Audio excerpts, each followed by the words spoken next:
Hello বন্ধুরা, তো কেমন আছো বন্ধুরা?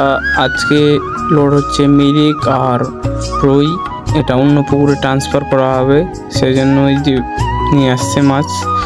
এটা আমাদের বলে খোপস, এটাতে করে 20 কিলো করে নিয়ে আসছে। এই দেখুন, এদিকে একটা পিটাচ্ছে মাছগুলোকে, তার মাছটা ভালো থাকে। এইদিকে ওজন চলছে মাছের। আবার এই দেখুন, মাছের ওজন করা হচ্ছে। ওজন করে করে আমার গাড়িতে তোলা হচ্ছে, কতগুলো হচ্ছে মাছ ওই হিসাবে তোলা হচ্ছে। তো বন্ধুরা, আমার ভিডিও কেমন লাগে অবশ্যই কমেন্টে জানাবেন। এই দেখুন, আমার পাশে জেঠু লেখছে কতগুলো করে মাছ হচ্ছে, আর এদিকে আমার এক বন্ধু লোড করছে। এই দেখুন, মাছের সাইজ খুব সুন্দর, খালি মেরিক আছে, মেরিক আর কিছু রুই আছে। তো এই মাছগুলো অন্য পুকুরে ট্রান্সফার করা হবে, এটাকে তোমার 3টা ভাঙা করে নিয়ে আসা হবে। ভিডিওটি কেমন লাগলো অবশ্যই কমেন্টে জানাবেন। নতুন হলে চ্যানেলটিকে সাবস্ক্রাইব করবেন।